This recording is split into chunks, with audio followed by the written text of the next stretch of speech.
So today we're going to talk about how to prepare what I call a test quote for a prospective client.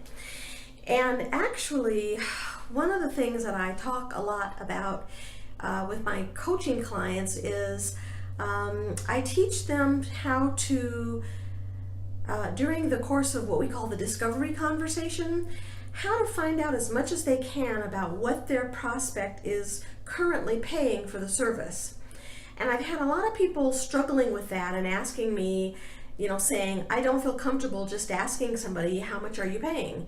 And granted, you could just say, how much are you currently paying? And there are some people who will just, give you a direct answer to that question. But there are some people who won't, and so you may have to kind of finesse yourself around that a little bit.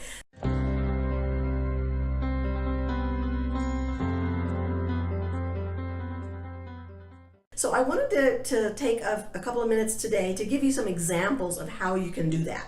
So one of the things that you could say is, let's say that you're visiting with a prospect, it could be a commercial or residential prospect, and they've been complaining about the current or prior cleaning person or company or service that they had.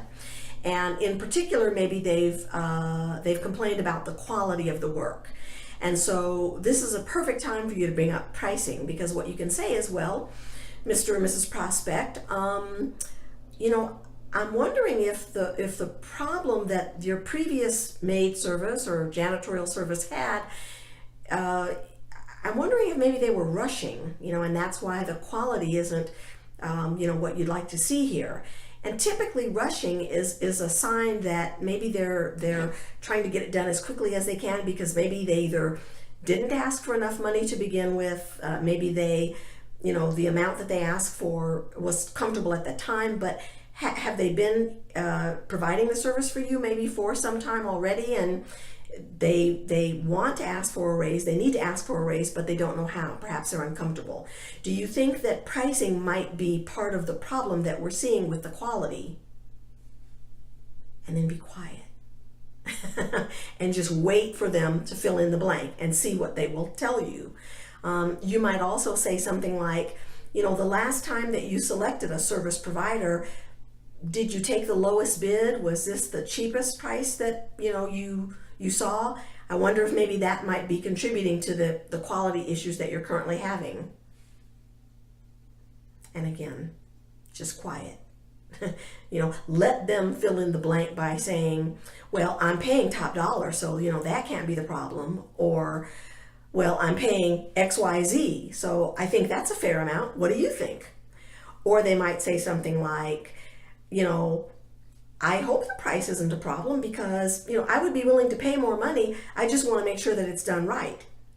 So all of these answers are golden clues for you about where they stand with regard to pricing. And so this is important information for you to be able to have. And at that point, then you can just follow right up with, well, so what are you paying? Or do you have a budget amount in mind that you're comfortable with? Where would you like to see the pricing land? And then again, just be quiet. A lot of your ability to successfully have this conversation is going to be based on the confidence with which you deliver that statement and the comfort that you have with quiet, with looking at them with your eyebrows raised and in a sort of an expectant fashion, waiting for them to speak. So be okay with silence and let them fill in the blank. Let me give you just a couple of other sort of ways that you can sort of back yourself into that question. You might say something like, I'm looking at your building, Mr. Commercial Prospect, and what you're asking for is, is certainly not unreasonable. Your building is nice, it's in good condition, your surfaces are not old. So I'm thinking that, there's a couple of possible answers here as to why the quality is so poor. Either your people are just totally incompetent, they don't know what they're doing, or, maybe there's a pricing issue. Have they said anything to you about the pricing? Have they mentioned that they'd like a raise? Do you think maybe that's the problem? When you go to them with complaints, do they promise that they're going to fix it and then they don't? Or they fix it for a short period of time and then the problem crops up again?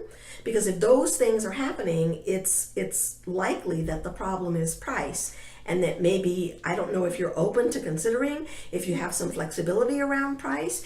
Can you tell me what you're paying now or what you'd be comfortable paying? Do you have sort of a range? Do you know that you absolutely can't go over this number, or that you'd really like it to be around blank? And then again, you're just quiet and you let them fill in the blank. Okay, so I don't want this to feel scary or uncomfortable or hard. What I highly recommend is, why don't you practice having some of these sorts of conversations? Practice it with a colleague of yours who's in the industry, with your spouse, with a friend. Practice it in the mirror. Practice delivering it in a couple of different ways, and just see what's comfortable for you. And the more you do it, the more comfortable you will get with it. I promise you that will be the case. So that's your training for today, short and sweet, about how to have that pricing conversation with people. If you are watching this video at any place other than at buildmycleaningbusiness.net, head on over there right now. I have some amazing free goodies for you, and I hope you enjoyed the video, and I'll see you next time.